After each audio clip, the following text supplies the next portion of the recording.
사무관리론 이어서 시작하도록 하겠습니다. 찍기 강의, 계속 이제 좀 나올 만한 출제 테마를 기본적으로 보면서 확인해 보면서 정리하는 시간이죠. 이번에 좀 정리해야 될 것은 지식행정이에요. 지식행정. 그래서 쇼터드에서 지식행정 검색하시면은 많은 문제가 나오는데 이 부분이요. 자, 정답 저장을 하고, 자, 지식행정 개념과 지식행정 활성화 계획의 수립 및 시행, 이 부분인데요. 지식행정의 개념 먼저요. 자, 지식행정의 개념. 이게 미기출이거든요. 기출이 안 됐어요. 그래서 이번에 나오면 중요한 테마 될 수 있거든요. 지식행정의 개념, 그죠? 지식행정 활성화 계획의 수립, 시행, 이 부분 살펴봐야 됩니다. 자, 여러분, 지식행정 이란 뭐죠? 행정, 기관의 행정정보, 그 다음에 그죠? 행정, 자, 행정, 업무, 수행의 경험 및 업무에 관한 지식의 공동 이용 등을 통하여 정책과 행정, 서비스 질을 높이는 방식의 행정이죠. 행정으로서 여러분, 정책의 품질 및 행정 서비스의 향상을 추구하는 일련의 활동을 말합니다. 그래서 지식의 창출, 공유, 활용 과정을 조직 차원에서 체계적으로 관리하는 것을 포괄해요. 그래서 지식행정이란 딱 한 줄로 쓰자면 행정기관의 행정정보, 행정 업무 수행의 경험 및 업무에 관한 지식의 공동 이용 등을 통하여 정책과 행정 서비스의 질을 높이는 방식의 행정을 말합니다. 지식행정. 다음에 여러분, 지식 행정 활성화 계획의 수립 및 시행이요. 행정 기관의 지식행정 활성화요. 다음 지식행정 활성화 계획 수립 및 시행이죠. 우선 행정기관의 지식행정 활성화 해야겠죠. 행정기관의 장은요, 해당 기관의 행정정보, 행정 업무 수행의 경험 및 업무에 관한 지식의 공동 이용 등을 통하여 정책과 행정 서비스의 질을 높이는 방식의 행정을 활성화하도록 노력하여야 합니다. 그죠? 다음, 중앙행정기관, 지방자치단체, 그 다음에 지방교육행정기관의 장은요, 매년 지식행정 활성화 계획을 수립하고 시행합니다. 네. 근데 다음의 사항이 포함된 계획이어야 되죠. 지식행정 활성화 계획에는요, 다음의 사항이 포함되어 있어야 합니다. 지식행정의 목표 및 활용 전략이요. 다음 두 번째, 지식행정 담당자의 지정. 다음 세 번째, 이의죠. 이요. 연구 모임에 관한 사항. 그 다음에 이의 3, 지식 정보의 수집, 관리, 활용 방안이요. 3. 지식행정 활성화를 위한 평가 보상 방안이요. 다음 행정지식 관리 시스템의 관리자의 지정 및 운영에 관한 사항이요. 밖에 지식행정 활성화를 위하여 필요한 사항 얻을 수 있죠. 다음 정부 지식 행정 활성화 계획이죠.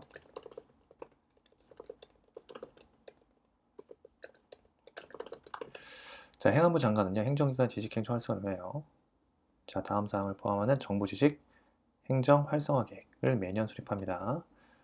포함될 사항은요, 첫째, 정부 지식 행정 활성화 추진 전략. 다음 두 번째,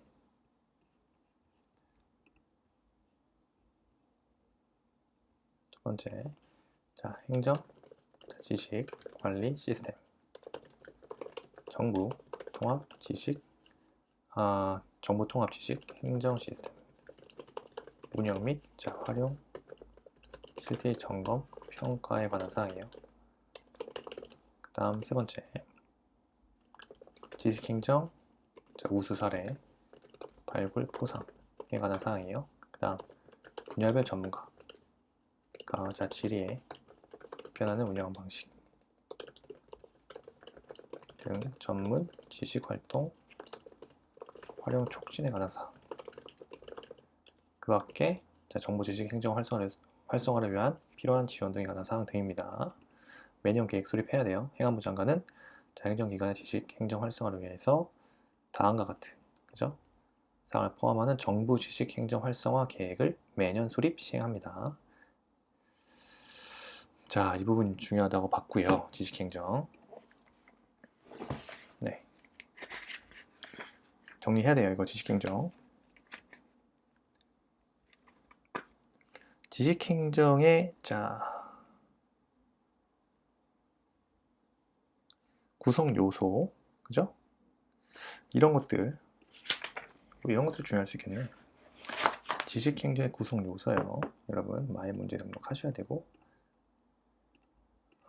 지식 행정의 개념이요. 그 다음에 구성 요소, 그 다음에 지식 행정 활성화를 위한 인센티브 부여 방안. 정답을 일단 저장하고요. 자, 개념은요. 지식행정의 개념 말씀드린 대로 행정기관의 행정 정보, 그 다음에 행정 업무 수행의 경험 및 업무에 관한 지식의 공동 이용 등을 통하여 행정 결론은 뭡니까? 서비스의 질을 높이는 방식의 행정을 지식행정이라는 개념이죠. 행정기관의 행정정보, 행정업무 수행의 경험 및 업무에 관한 지식의 공동이용 등을 통하여 행정 서비스의 질을 높이는 방식의 행정을 말하죠. 이 구성 요소가 중요하죠. 구성 요소. 자, 첫째 전략, 그 다음에 제도, 그 다음에 조직, 그 다음에 정보 조직이요. 그 다음에 문화, 리더십 등이 있죠.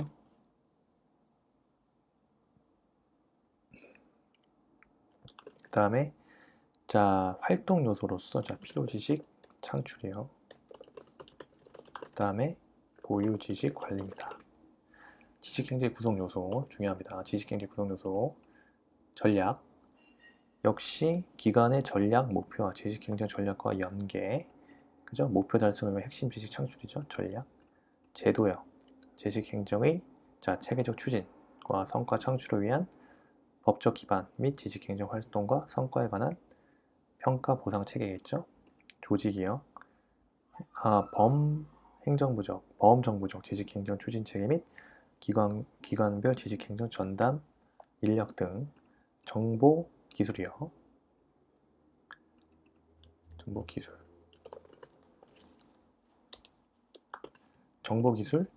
지식행정 시스템이나 지식행정 시스템과 유관 시스템의 연계 등이죠.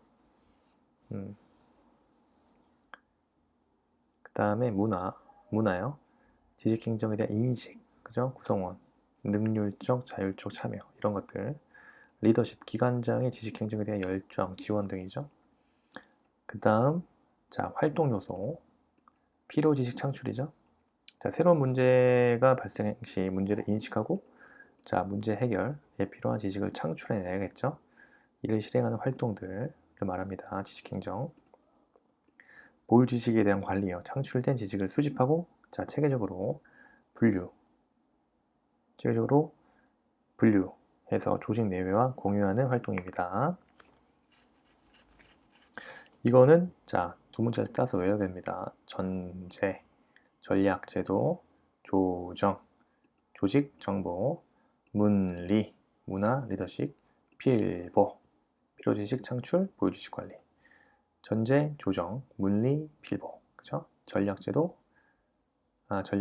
조직, 정보, 기술, 문화, 리더십, 필요지식 창출, 보유지식 관리. 요거 구성 요소는 꼭 써줘야 돼요. 다음 지식행정, 지식활동 활성화를 위해서 인센티브 부여 방안이요. 그죠? 뭡니까? 일단 첫째, 지식 마일리지. 지식 마일리지요. 또 지식 정보의 게재 실적에 비례해서 평가와 보상이 이루어지는 체제죠. 그 다음에 인사 가점제. 자, 지식 활동 결과를 자, 인사 고과에 반영하면 되겠죠. 인사 가점. 그 다음 상시 학습 연계. 자, 지식 마일리지를 자, 교육 훈련 시간에 반영하면 되겠죠. 지식 마일리지를 어디에 연계? 교육 훈련 시간. 반영하면 돼요. 반영. 그래서 지식 마일리지, 인사 가점제, 상시 학습 연계까지요. 다만 이제는 뭐 다 저장을 해놔야겠죠. 그렇게 중요합니다, 여러분. 지식행정. 자, 또 나올 수 있는 게 정책 연구 한번 나왔죠. 정책 연구 나왔는데, 정책 연구의 관리에 있어서 자, 관리 원칙이죠. 그죠? 연구 과제 및 연구자 선정의 투명성, 공정성, 전문성, 정책, 예산, 연구 예산의 효율적 운용, 정책, 연구 결과 품질 및 활용 제고, 이런 것들. 그 다음에 기관별 정책 연구 관리 체계. 그래서 각 관리 주체별 역할에 따라서 정책 연구 심의의 역할, 그죠? 그 다음에 정책 연구 심의 소위원회가 있죠. 간사, 과제 담당관, 그 다음에 계약 담당관. 각 관리 주체별 역할에 대해서 자, 정리해야 됩니다. 그래서 정책 연구 심의위원회의 역할 정리해야죠. 이런 것들. 대표적으로 연구 과제 및 연구자 선정 등에 관한 사항을 심의하죠. 네. 연구 결과 평가에 관한 사항 심의하고요. 그 다음에 연구 결과 공개 및 자, 활용 상황 점검 등에 관한 사항을 심의하고, 그 밖에 정책 연구에 대한 체계적 관리를 위하여 필요한 사항 등을 심의합니다. 뭐 기본서에 나온 것들. 그 다음에 제가 좀 조금 오늘 정리해야 되는 부분이 정책 연구 추진 절차죠. 이분이 정책 연구 추진 절차. 네, 그렇죠? 이것도 출제 이렇게 합니다. 왜냐면은 중요해요. 네, 이거는 저장해놔야 돼요. 저장하셔야 돼요. 자, 일단 연구자 선정 방식. 지금 여기 정책 연구. 자, 연구자 선정 방식, 경쟁 이하 방법, 그 다음에 심의, 그다음 수의계약 선정 방법이 있죠. 과제 선정, 연구자 선정, 중간 점검, 평가, 활용사항 점검, 그죠? 그 다음에 이제 경쟁에 의한 방법과 위원회의 심의를 거쳐 연구자를 선정 후 계약 체결하는 방법, 그러니까 수의계약의 대상, 이런 것들 잘 적어줘야겠죠. 자, 수의계약은 수의계약 대상이 어떻게 되죠? 자, 긴급히 계약을 체결할 필요가 있거나 계약 금액이 소액인 경우, 그 다음에 계약 계속 공소로 인해서 새로운 입찰 절차 필요하지 않거나 계약 상대자가 1인밖에 없는 경우, 그 다음에 중소기업 보호 등이죠. 되게 중요합니다, 이거. 그 정책 연구과제 선정 방법 따로 여러분들 정리하셔야 돼요. 자, 그 다음에 지금 이 부분도 있지만 정책 연구, 자, 추진 절차, 그죠? 일단 과제 선정하고요. 자, 연구자 선정, 그 다음에 중간 점검, 활용 상황 점검, 심의, 그죠? 이거 되게 중요합니다. 우선 과제 선정이죠. 과제 선정. 일단 그 정책 연구는요. 그 연구 과제를 추진하고자 하는 부서에 신청을 받습니다. 신청을 받아서 위원회 심의를 거쳐서 과제를 선정하고 과제 담당관을 지정하죠. 다만 특정 사업 수행 일부를 연구하는 경우 그 사업을 주관하는 부서의 장이 선정합니다. 과제 선정. 그 다음 뭐 해야 되죠? 연구자 선정해야 되죠. 과제를 선정했으면 연구자 선정해야 됩니다. 국가계약법에 따라서. 그러면 경쟁에 의한 방법이에요.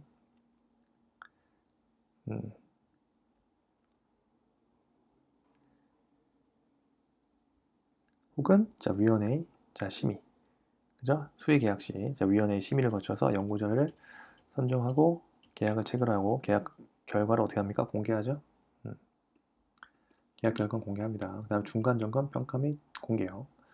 일단 정책 연구가 착수되면요. 과제 담당관은 필요한 경우 중간 점검 등을 통해서 자 진행사항을 관리하고 정책 연구가 완료되면 연구 결과물을 평가한 후 결과를 공개합니다. 다음 활용사항은 점검 및 심의요. 자, 연구 종료일부터 6개월 이내, 연구 종료일부터 6개월 이내입니다. 연구 결과를 자 활용 상황을 점검하여야 하고요. 점검에 관한 사항은 위원회 심의를 거쳐야 합니다. 위원회 심의. 다음 선정 방법이요. 자, 정책 연구 과제 선정 방법. 이건 기출됐던 문제죠. 그래서 정책 연구 추진 절차가 중요한 거예요. 나오면 요게 나온다는 거예요. 정책 연구 선정 방법도 한번 봅시다. 정책 연구 과제 선정이요. 일단 정책 연구 관리 계획을 수립해야겠죠. 네. 일단 중앙행정기관의 정책 연구 업무를 총괄하는 부서장은요. 정책 연구를 체계적 수행하기 위해서 매년 포괄연구개발비와 사업별 연구개발비에 편성된 정책 연구 대상 사업을 파악한 후에 자 종합적인 관리 계획을 세우는데 다음과 같은 사항들을 보죠. 자, 해당 연도 대상 사업별 과제와 예산 현황, 그 다음에 추진 체계, 추진 방법 및 절차, 추진 일정, 그 다음에 성과 점검, 수행시 고려 사항 등등 종합적인 관리 계획을 수립합니다. 그 다음에 과제를 선정하죠. 중앙행정기관의 장은 공정하고 투명하게 정책 연구가 추진되도록 위원회 심의를 거쳐서 연구과제 선정하여야 하죠. 심의 배제 사유. 자, 사업별 연구개발비에 의한 정책 연구 심의 배제되죠. 그 다음 경쟁 방법으로 연구자를 선정하여 정책 연구를 하는 경우 중 긴급히 정책 연구를 할 필요가 있어 연구과제를 선정하는 경우 이때는 심의 배제 사유입니다. 자, 정책 연구 추진 절차 너무너무 중요해요. 정책 연구 추진 절차. 네. 그리고 연구 활용사항 연구 종료일부터 6개월 이내. 연구 종료일부터 6개월 이내 연구 결과 활용사항을 점검하여야 하고 자, 점검에 관한 사항 위원회 심의 거쳐야 됩니다. 위원회 심의. 요거 잘 기억하세요. 그 다음에 여러분 기본서 쭉 보시면 또 뭐가 나올까요?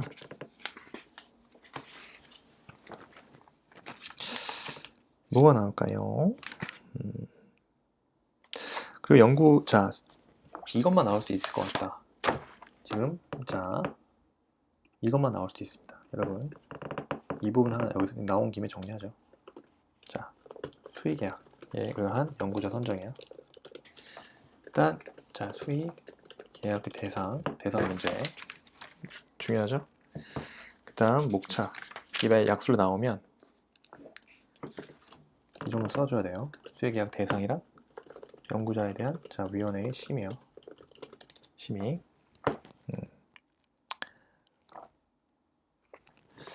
그 다음에 자 계약 체결 요청이겠죠.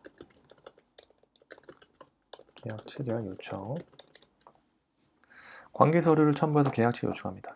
관계 서류 뭐죠? 여러분들 이런 것들 한 번씩 뭐 혹시 대학원 다니신 분들 연구원 하시면서 그 산학협력단이랑 이런 것들 많이 하는데요. 학교도 많이 합니다. 계약부서, 산업협력단 같은데 자, 그때 계약 관계 서류는요 대부분 자 사업계획서, 그 다음에 과업 뭐 지시서, 뭐 산출 내역서 등등입니다. 그 연구자 선정, 자, 심의 결과서 이런 것들 그래요. 수의계약 연구자 선정 이 부분 잘 정리해야 돼요. 그러면 일단 수의계약 대상이죠. 일단 수의계약이란 뭐죠? 자 수의계약이란 자 경쟁 입찰의 방법에 의하지 아니하고 자 국가 계약법 제7조 단서입니다. 따라 과제 담당관 또는 과제 담당관 또는 계약 담당관이죠. 선택한 특정 연구자와 계약을 체결하는 방법이죠. 다음의 경우에 하나입니다. 자, 대표적으로 자 긴급히 계약을 체결할 필요가 있는 경우, 그 다음에 계약 금액이 자 소액인 경우, 계약 금액 자체는요, 한 5천만 원 이하야 돼. 5천만 원 이하. 참고로 알아주세요. 5천만 원 이하. 자, 그 다음에 자, 계속 공사로 인해 새로운 입찰 절차 필요하지 않거나 계약 상대자가 1인밖에 없는 경우. 다음 중소기업 보호죠. 계속 공사로 인해서 새로운 입찰 절차가 필요하지 않거나 계약 상대자가 1인밖에 없는 경우 중에 중소기업 보호입니다.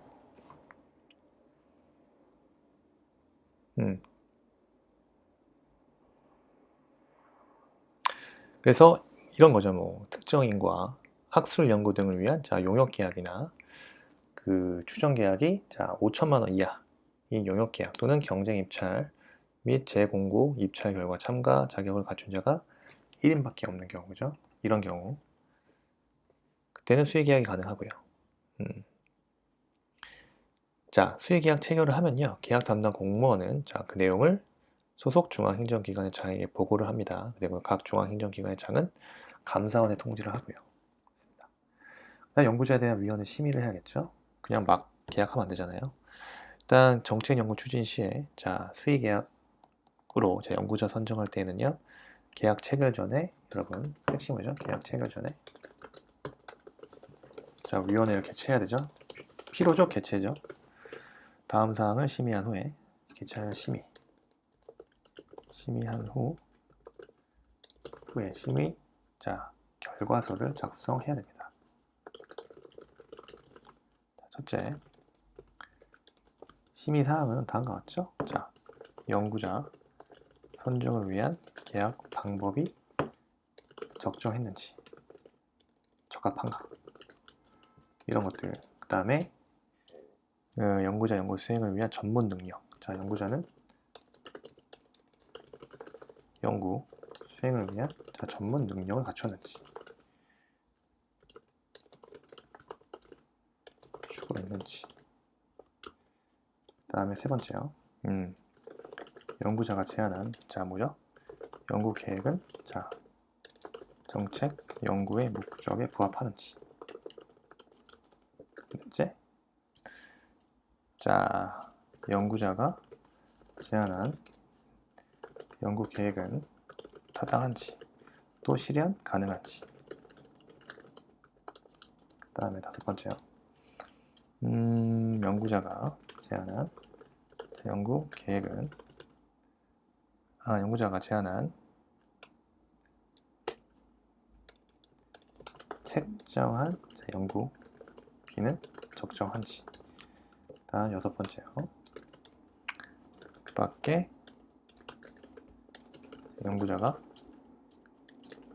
그 밖에 연구자 선정에 관하여 중요하다고 판단되는 사항입니다. 4.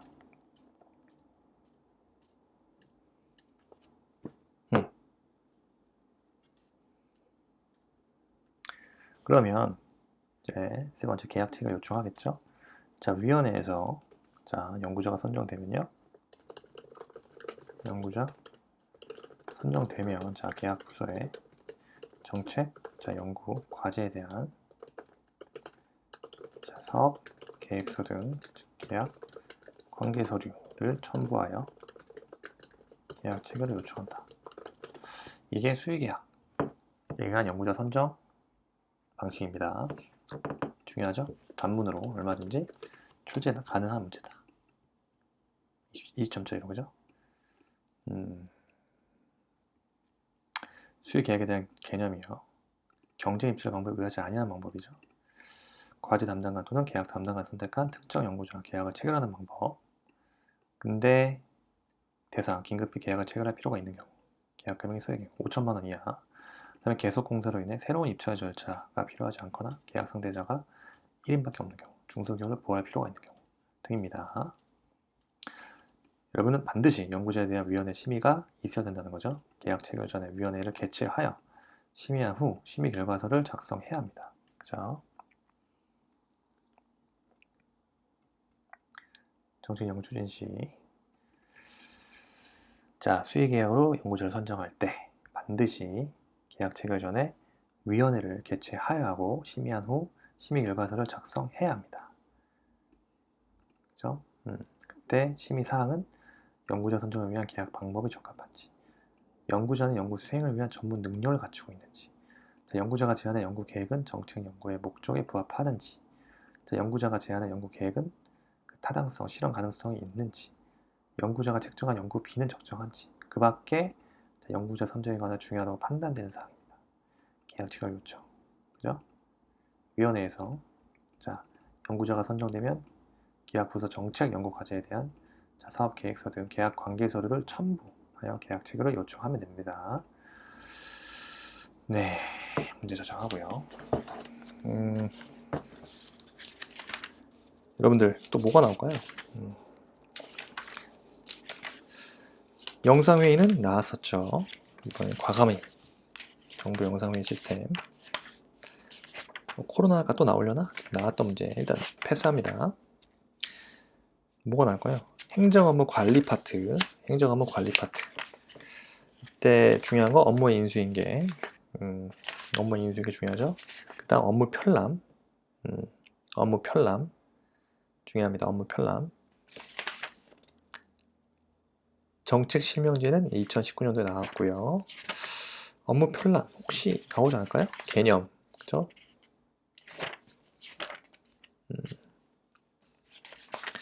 업무 편람도 나올 수 있다. 네.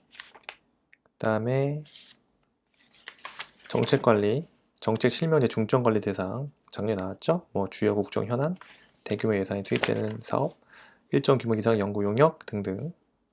법령 또는 자치법규의 제정 개정 폐지, 자, 국민 신청한 사업, 그 밖에 중점관리가 필요한 사업. 업무 편람이랑 업무 인수인계 나온다면요. 이 파트에서 행정의 업무 관리에서는 글쎄요. 여러분 업무의 인계 인수 이거 나올까요? 없습니다. 자, 업무의 딱 이런 내용은 자, 업무 편람 문제. 여러분 업무 편람에 대해서 약속하시오. 그죠? 2차 산업관리론.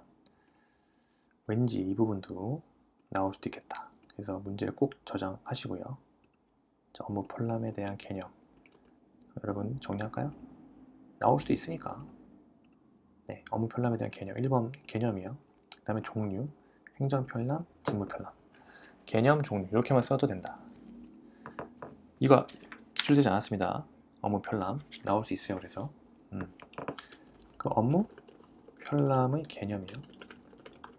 그 다음에 자, 업무 편람의 작성 및 활용이죠. 활용. 일단 업무 편람이 뭡니까? 업무 편람이란 자, 업무 수행에 자, 합리적인 방향 및 기준을 제시하여 주는 것으로서죠. 제시해 주는 것으로서 조직의 방침과 기능, 그 다음에 사무 처리의 절차와 방법에 준수하여야 할 자, 제 원칙, 기타 사무와 관련된 자료 등을 자, 단순화하고 표준화하여 그죠? 이해하기 쉽고 업무 처리에 편리하도록 작성한 업무 지침서를 말합니다.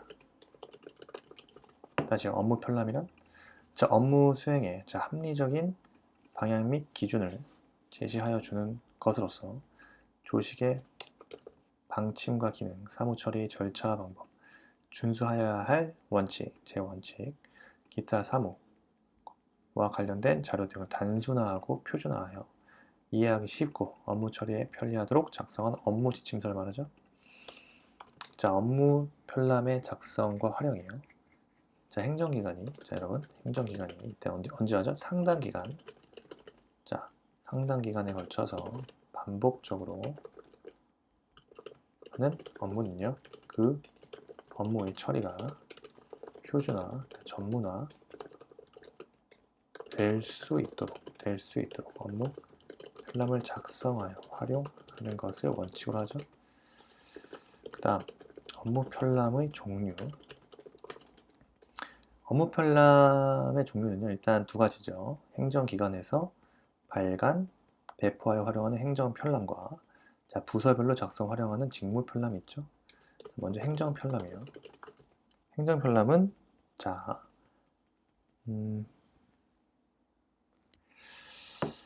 업무, 행정 편람 업무 처리 절차와 기준, 그다음에 장비, 운영의 방법, 밖의 일상적 근무, 규칙 등에 관하여 각 업무 담당자에게 필요한 지침이나 그다음에 기준 또는 기준을 제공하는 업무 지도서나 업무 참고서를 말하죠.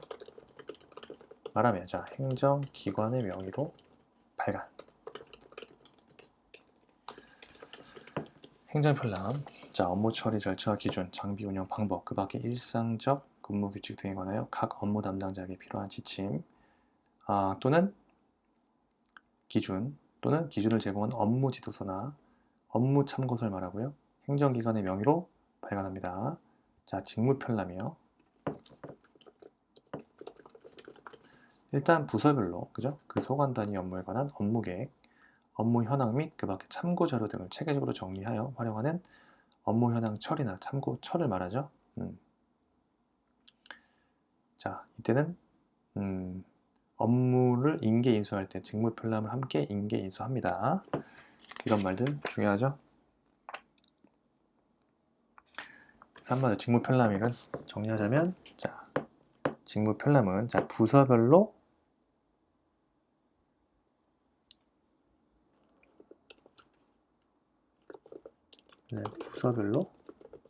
그 소관 단위 업무에 대한 업무 계획, 그 다음에 업무 현황 및 그 밖의 참고자료 등을 체계적으로 정리하여 활용하는 업무 현황 처리나 참고처를 말하죠. 여기는 뭐 어떤 사항이 포함되어 있어야 되냐면요. 업무 연여, 관련 업무 현황 및 주요 업무 계획 이런 내용들이 포함되어 있어야 돼요. 업무의 처리 절차 및 흐름도요. 그 다음에 소관, 보존 문서 현황, 그 다음에 업무 처리에 이런 참고 사항 등이죠.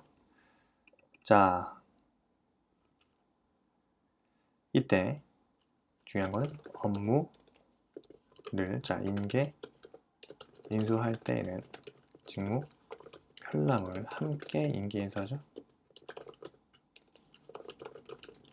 중요합니다.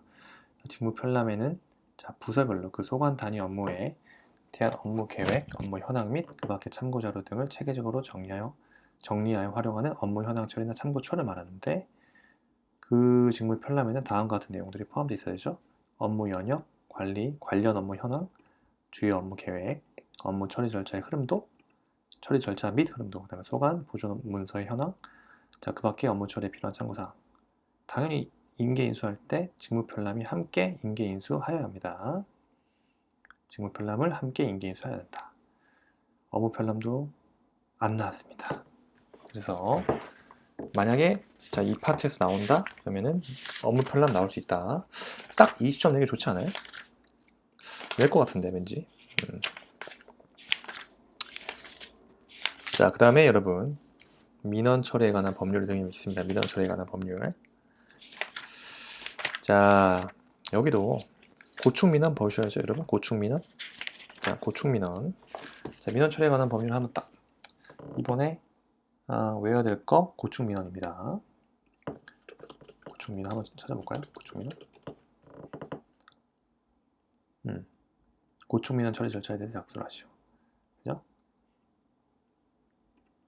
딱 첫 번째 거 개념, 그죠? 처리 기간. 그 다음에 동일한 고충민원 반복, 그 다음에 정당한 사유, 실치조사, 처리기간 불산입, 감독기관에 대한 고충민원 신청, 국민권익위원회, 시민고충처리위원회 고충민원 신청이요. 일단 다음 정답부터 저장하고요. 그러면 고충민원에 대한 개념이요. 개념 외워야 되죠? 개념 여러분? 고충민원에 대한 개념? 이건 정말 중요한데, 고충민원이라는 것은, 자, 행정기관 등의 위법, 부당하거나, 소극적인 처분, 사실행위나 부작위 포함이죠. 포함해서 행정기관 등의 위법, 부당하거나 소극적인 처분 및 불합리한 행정제도로서 인하여 국민의 권리를 침해하거나 국민에게 불편 또는 부담을 주는 상황이죠. 상황에 관한 민원이죠. 이게 고충민원입니다. 근데 이때 이 민원에는 여러분 현역장병, 그죠? 군 관련 의무복무자의 고충민원 포함돼요. 그죠? 여러분들 군대 갔다 오신 분들 화장실에 그 안쪽에 여러분들의 고민을 기다립니다. 그래서 감찰, 부서 전락처 하나 딱 있잖아요. 자, 고충민원 포함돼요, 여러분들. 그게 고충민원이에요. 불합리한 행정기관 등의 위법, 부당하거나 소극적인 처분, 그죠? 딱 맞잖아. 불합리한 행정제도, 군대 부조리, 불합리하죠? 국민의 권리를 침해하거나, 뭐 군인도 국민이니까, 그죠? 국민에게 불편 또는 부담을 주는 상황에 관한 민원, 이게 고충민원입니다. 군대 고충민원 처리함, 그거 생각하시면 돼요. 왜냐? 현역 장병 및 군 관련 의무복무자의 고충민원 포함하기 때문에 그렇습니다. 그래서 법 조문은요, 부패방지 및 국민권익위원회 설치, 운영에 관한 법률 2조 5항입니다. 그럼 처리기간 등이요. 처리기간 등. 행정기관의 장은요, 고충민원을 접수했을 때는요, 특별한 사유가 없는 한, 7일 이내죠. 일주일. 고충민원의 반복 제출. 동일 고충민원 반복 제출. 자, 이렇게 되면 어떻게 돼요? 행정기관의 장은요, 민원인이 동일한 내용의 고충민원을 또 제출해서 다시 제출했다? 그러면 감사부서 등으로 하여금, 행정기관의 장은 감사부서 등으로 하여금 이를 조사하도록 하여야죠. 하여야 합니다. 조사하도록 하여야 하는 거예요. 그 다음 정당한 사유. 자, 이게 뭐죠? 행정기관의 장은요, 고충민원의 내용이 정당한 사유가 있다고 인정될 때 그때 어떻게 해야 돼요? 지체 없이 원처분의 취소, 변경 등 적절한 조치를 하고요. 이를 민원인에게 통지해야겠죠? 통지하여야 합니다. 그 다음 실지조사요. 조사기간. 행정기관의 장은 고충 민원 처리를 위해서 필요한 경우 14일이죠. 14일 범위에서 실지조사 가능합니다. 다만 부득이한 사유로 14일 이내 실지조사 등을 완료하기 어렵다고 인정되는 경우 부득이하게 사유 14일 이내 실지조사 등을 완료하기 어렵다고 인정되는 경우 지금 7일의 범위에서 그 기간을 한 차례 연장할 수 있죠. 그 다음 처리기간 불산입이요. 실지조사 등에 걸린 기간, 이때는 처리기간 산입 안 하죠? 불산입입니다. 불산입. 그 다음이요. 감독기관에 대한 고충민원 신청. 일단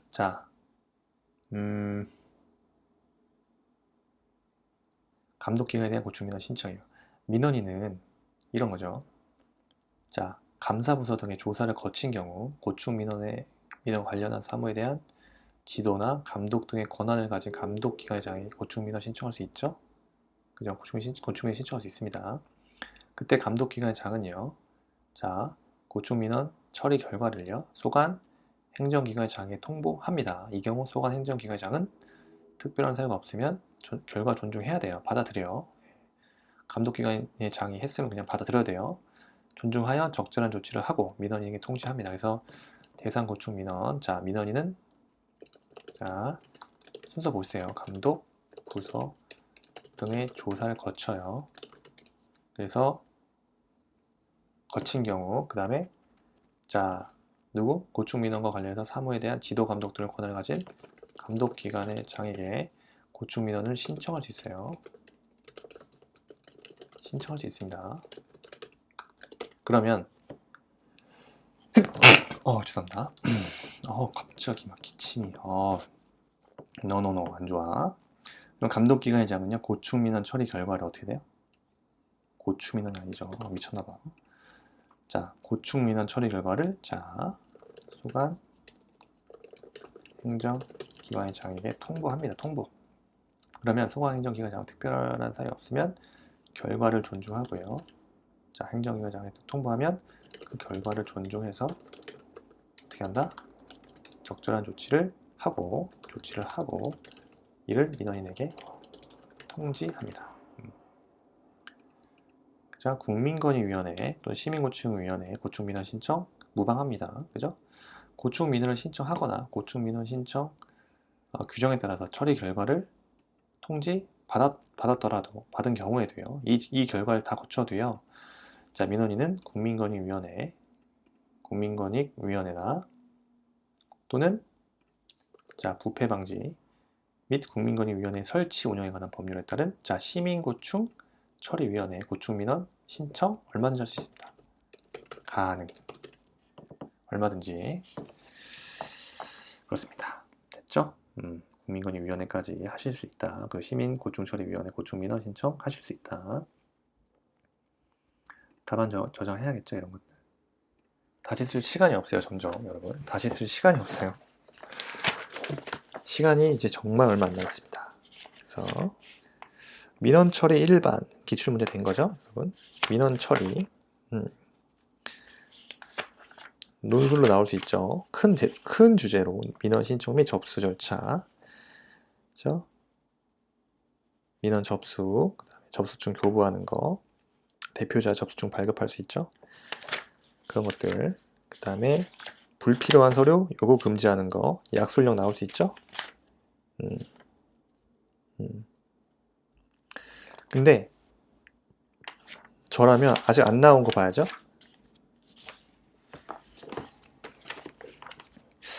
이 검색 되려나? 한번 보겠습니다. 자, 다른 행정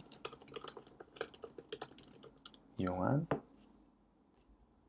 다른 행정기관 등을 이용한 민원 처리. 요거 안 나왔거든요. 요거 안 나왔습니다.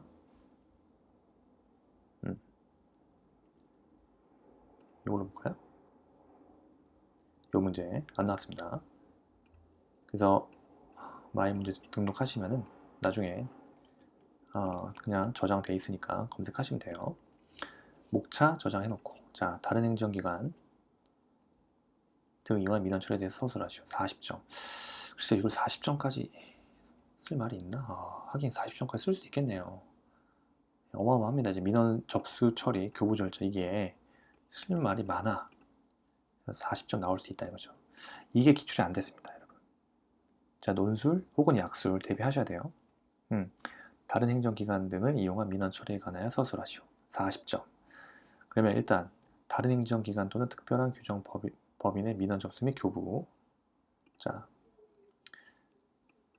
일단 쭉 읽을게요, 여러분들. 키워드만 적겠습니다. 자, 다른 행정기관의 장은요, 민원인의 편의를 위해서, 민원인의 편의. 그래서 그 행정기관이 접수, 교부하여야 할 민원사항을 다른 행정기관 또는 특별법에 의해서 그죠? 설립되고 전국적 조직을 가진 누구? 법인 중 누구? 어디? 농협 새마을금고죠. 농협 새마을금고로 하여금 접수 교부하게 할 수 있습니다. 다음 민원사항 접수 처리 교부 절차요. 자, 민원 접수요. 자, 민원을 이거 다가 농협 자 새마을금고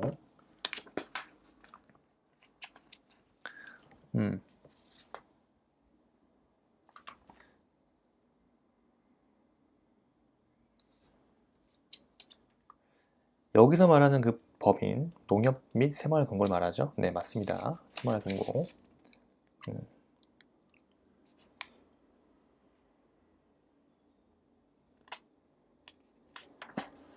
네, 그러면 민원사항 접수 및 처리 절차예요. 처리 교부 절차. 자, 민원 접수. 민원을 접수한 다른 행정기관이나 어디 농협이나 새마을금고는 그때 민원 접수하면요. 그 민원을 어떻게 한다? 지체 없이 소관 행정기관에 보내죠. 보내야 한다. 그죠? 접수했어. 다른 행정기관이나 농협 또는 새마을금고는 그 민원을 지체 없이 소관 행정기관에 보내야 하죠. 자, 민원 처리 결과 송부해야겠죠? 그러면 자, 처리 결과 송부해야겠죠? 자, 민원을 받은 소관 행정기관은 민원을 처리하고요. 결과를 어떻게? 팩스나 인터넷 등을 이용해서 민원인의 교부 받으려는 다른 행정기관이나 농협 또는 새마을금고로 보내야 합니다. 민원인이 교부 받으려는 다른 행정기관이나 농협 또는 새마을금고에 보내죠. 처리 결과를. 소관기관, 자, 관인, 생략. 자, 민원을 받은 소관 행정기관장은 자, 다른 행정기관을 통하여 민원 문서를 교부할 때는요. 자, 소관 행정기관의 관인을 생략하고 그 민원 문서를 교부하는 행정기관의 관인을 찍어서 교부할 수 있죠. 그 다음, 자, 민원 처리 결과 민원인 교부요. 처리 결과를 맡은 자, 교부 기관은요.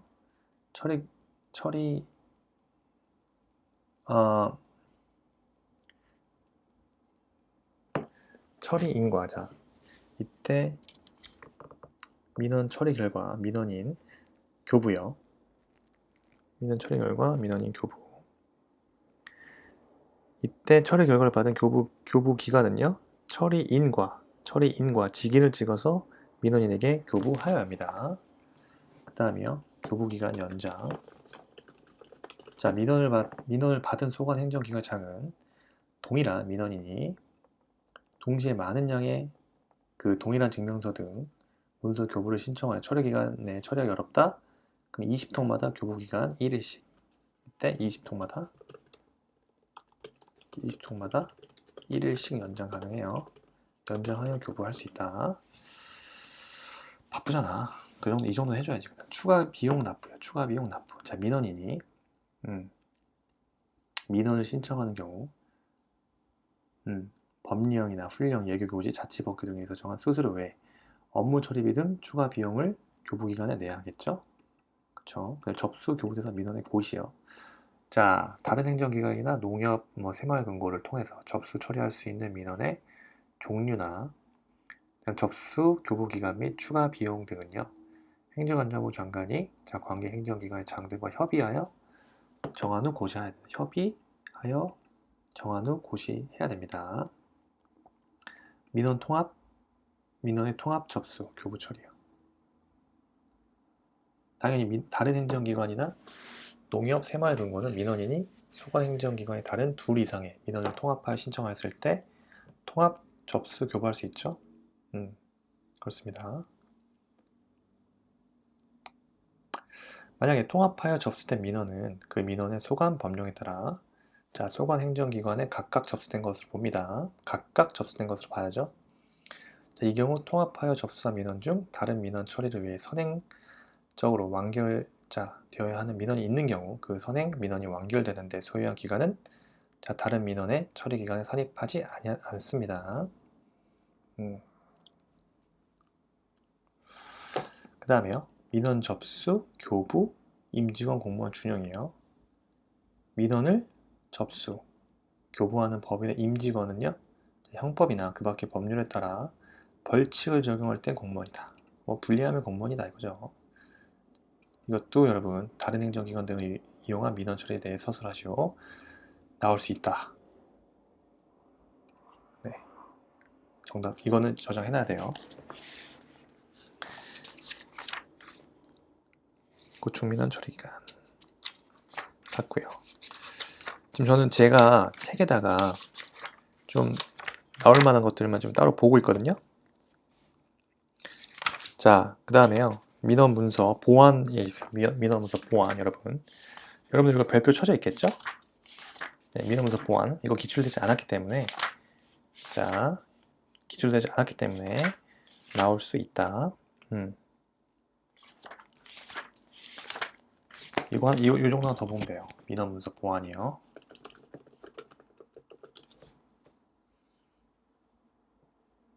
민원 문서의 보완.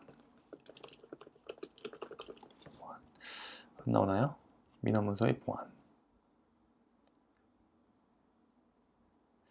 민원 문서의 보완 절차 20점. 민원 편람에 대한 내용과 민원 문서의 보완 절차. 이걸 묶었네요. 40점으로. 이렇게 나올 수도 있겠네. 근데 저는 민원 문서 보완 절차에 대해서는 한번 보겠습니다. 자, 마찬가지로 체크 안 돼 있으니까 저장을 해놓고요. 자, 목차, 보완 요구, 자, 보완 기간, 그죠? 연장 요청, 그다음 재보완 요구, 그다음에 보완 요구 기간, 계산 방법 등입니다. 그다음에 사무처리 종료일 전, 자, 민원의 보완. 자, 민원인은 자, 해당 민원 처리가 종결되기 전에 당연히 그 신청의 내용을 보완, 변경, 취하할 수 있죠.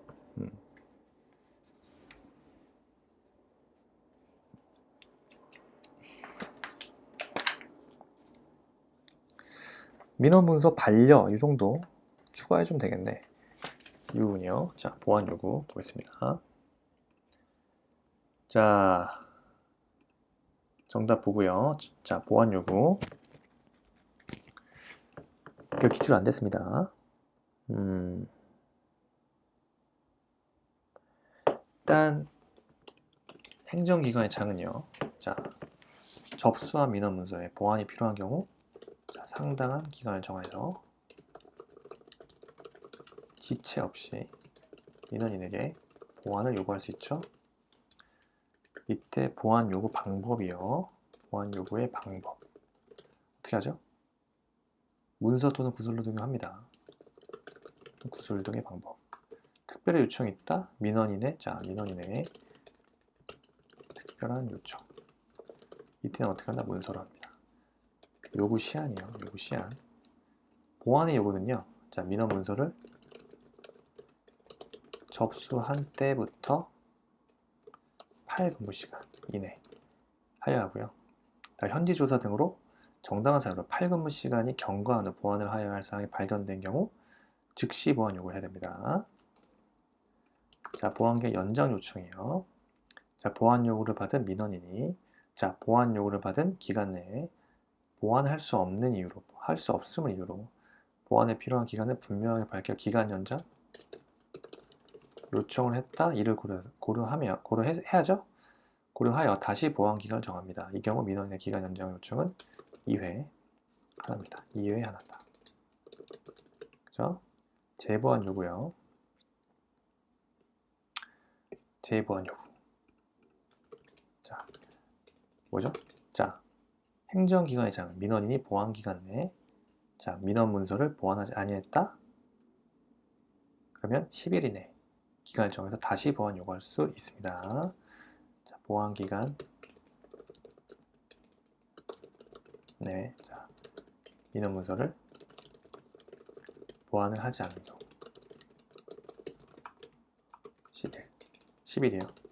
10일 이내의 기간 다시 보완 요구할 수 있고요. 보완 요구 기간 계산 방법이에요. 이건 뭐 보완 요구 기간 계산 방법은 그냥 그 초일 불산입 있죠? 초일 불산입 그 민법 157조요. 기간에 초일은 산입하지 아니한다. 규정을 준용합니다. 그래서 초일은 불산입. 자, 초일 불산입이요. 민법 규정 157조부터 161조 규정을 준용하고요. 그 다음이 자 사무처리 종결제 민원처리 보완 가능하죠? 네, 그 신청을 내용하거나 민원이 처리가 종결되기 전에는 그 신청의 내용을 보완하거나 변경, 취하할 수 있습니다. 다만 다른 법률에 특별한 규정이 있거나 민원 성질상 보완, 변경 또는 취하할 수 없다? 그러하지 아니하죠. 자, 저장하죠. 이것도 저장합니다. 여러분 또 뭐가 나올까요? 여러분들도 책 보시면서 지금 저처럼 쇼터데이 검색을 한번 해보세요. 분명히 나옵니다. 웬만한 건 다 이제 중요한 건 들어가 있으니까요. 자, 그 다음 복합민원도 뭐 나올 수도 있겠다. 그죠? 복합민원 정리해 놓으시고, 복합민원은 체크만 해 놓을게요. 복합민원 처리 유형, 그죠? 처리 됐죠? 개념, 처리, 그 다음에 복합민원 등의 민원 플람 수록, 그 다음에 의제 유형, 뭐죠? 창구 일원화, 자, 개별 처리, 창구 일원화, 개별 처리, 개념만 살필까요? 복합민원 개념. 복합민원이라 함은, 자, 하나의 민원 목적을 실현하기 위해서, 위하여, 자, 법령, 훈령, 예규, 고시 등에 의하여 다수 관계기관, 그죠? 또는 관계부서 허가, 관계부서의 허가, 인가, 승인, 추천, 협의 또는 확인 등을 거쳐 처리되는 법정 민원이죠. 이런 것들.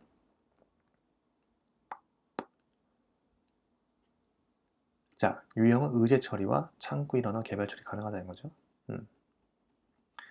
의제 처리라는 것은 어떠한 인허가를 받기 위하여 근거 법령이 서로 다른 인허가를 함께 받아야 할 경우에 그 관련 인허가가, 자, 주된 인허가와 중복되거나 유사하다면 주된 인허가만으로 관련 인허가도 함께 받는 것으로 간주하는 것, 처리하는 거죠.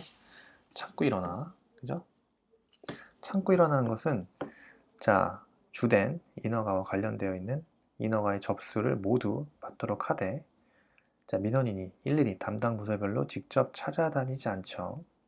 주된 인허가 및 관련 인허가에 필요한 구비 서류를 모두 갖추어 주된 인허가의 처리 부서에 제출을 하면, 자, 주무 부서의 책임을 갖추고 관련 부서와 협의를 거쳐 처리해주는 제도를 말합니다.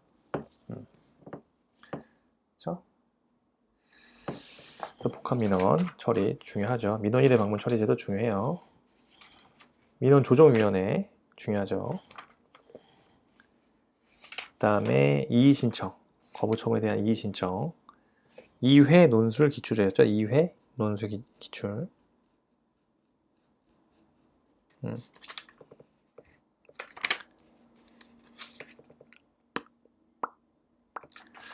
뭐가 나올까요, 여러분? 민원제도. 민원제도로 넘어가면 민원 실태조사, 국민제안. 자, 국민제안에서 국민제안 규정, 국민제안 심사 기준 이런 거 안 나왔습니다, 여러분. 나올 수 있어요. 중앙 우수 제안도 중요합니다. 중앙 우수 제안. 시상. 근데 지금 제가 말씀드렸던 국민제안, 요거 정리하세요. 국민제안 심사 실시. 요거 안 나왔습니다. 국민제안. 그죠? 국민제안 규정과 관련 중앙 우수 제안 결정 절차. 25점은 뭐죠? 국민제안 심사와 결정 절차. 40점짜리가 있네요. 국민제안 개념. 그쵸? 요게 2017년도에 나왔네요. 죄송합니다. 나왔습니다. 가끔 이렇게 부정확할 때가 있다. 그러면 나왔으니까 안 나오겠죠? 그럼 중앙 우수 제안 결정 절차. 이게 나오겠네요. 중앙 우수 제안 결정.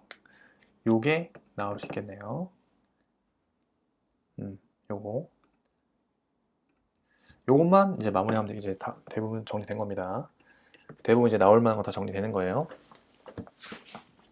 자, 쭉 볼게요. 이것도 목차. 자체 우수 제안 결정, 그 다음에 자체 우수 제안의 결정 추천 서류, 자, 국민제안 심사 관계 서류 4번, 그 밖에 참고 자료 해야겠죠? 그 다음에 중앙 우수 제안 심사 결정으로 갑니다. 중앙 우수 제안의 결정, 중앙 우수 제안 심사 의견, 심사 및 의견 또는 자료 제출, 중앙 우수 제안 시상, 등급, 시상 규정, 부상 지급이죠. 하고요. 자, 일단 자체 우수 제안 결정입니다. 자체 우수 제안 결정, 자체 우수 제안의 결정 및 추천이에요. 일단 행정기관 장은요, 제출된 국민제안 중 채택된 제안 중에서 자체 우수 제안을 결정하죠, 행정기관 장이. 근데 여기서 국방 군사에 관한 제안은 제외됩니다. 자, 자체 우수 제한을 결정해요.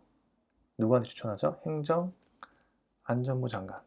행정안전부 장관. 따라서 행정기관의 장이 자, 국민제한준 채택된 제한 중에서 자체 우수 제한 결정해가지고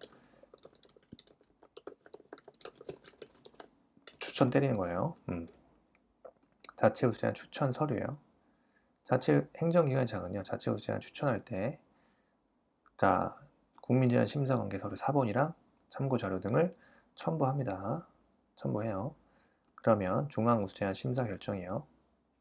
자, 중앙우수 제한의 결정. 자, 행정안전부 장관은요, 자체 우수 제한 추천 받잖아요.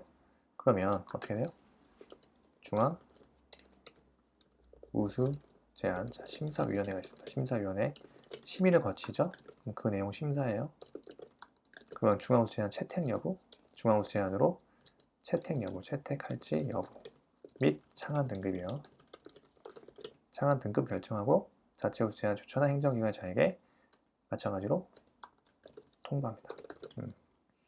그러면 중앙우수 제한 심사 및 의견, 자료 제출 등. 자, 행정안전부 장관이 자, 중앙우수 제한으로 채택할지 말지를 결정하는 경우, 자, 심사 기준 및 의견 조회 등에 관하여는요, 뭘 준용합니까? 국민제한 심사 절차 준용합니다. 그 다음에 중앙우수 제한의 시상이에요. 시상. 중앙우수 제한 등급. 많이 문제 조정했죠? 등급. 자, 중앙우수 제한의 창안 등급은요, 어떻게 합니까? 금은동, 장려상 구분하죠. 각 등급에 해당하는 국민 제한이 없는 경우 해당 등급 시상하지 아니합니다. 시상 규정이요? 자, 당연히 중앙우수 제한의 제한자에게는요, 상훈법, 정부 표창 규정에서 정하는 바에 따라 서원하거나 표창할 수 있죠. 부상 지급이에요, 부상. 자, 지급 기준이요. 금상, 은상, 동상, 장려상 얼마씩 받아가죠? 금상은요 800만 원 이하죠. 800만 원 이하. 500만 원 이상 800만 원까지 받아요. 은상은요 500만 원 이하죠. 300에서 500. 그러니까 300만 원 이상 500만 원 이하. 하나의 제한당입니다. 하나의 제한당. 동상은 하나의 제한당 300만 원 이하. 자, 100만 원 이상에서 300만 원 이하. 장려상 하나의 제한당 100만 원 이하입니다. 50만 원 이상 100만 원 이하. 장려상 받아도 한 100만 원 가져가는 거예요. 근데 이제 문제 조금 이제 디테일하게 여러분, 자, 3명 이상 공동 제한 시 부상 지급 기준이 또 있어요. 만약에 3명 이상 공동으로, 그죠? 공동으로 그 국민 제한을 제출했어. 그럼 제한자의 수를 고려해서 부상의 금액 상한의 2분의 1, 까지 높여 지급할 수 있습니다. 예를 들어서 자, 금상을 받았는데 금상이 공동이 3명이야. 그러면 상한이 800이잖아요. 그래서 2분의 400까지 높여서 1200만 원까지를 지급할 수 있다. 그죠? 3명이다 공동 제한. 이걸 뭐 나머지 3명이 나눠 갖겠지. 그죠? 그래봤자 400만 원씩 가져가는 거겠죠? 그래야 좀 가져가죠. 금상인데. 자, 이제 그러고요. 자, 제한자 사망. 자, 사망을 했어. 그럼 어떻게 합니까? 그 받아가는 순서가 있습니다.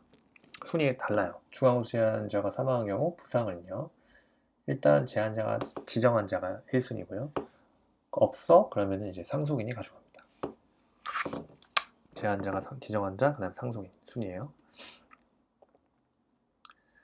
네. 일단 봤습니다. 민원 처리에 관한 법률까지 봤는데 여러분 부족하죠? 지금 어느 정도 기본서를 보면서 찍으면서 봤습니다. 1부, 2부 나눠서 봤는데 일단 찍은 거는 여러분들 기본서에 꼭 체크하셔가지고 반드시 디테일하게 보셔야 돼요. 디테일하게. 그러면서 시험장에 가져가셔라. 찍은 것들 가져가셔라. 이게 중요합니다. 자, 아무튼 사무관리론 이번 영상 여기까지고요.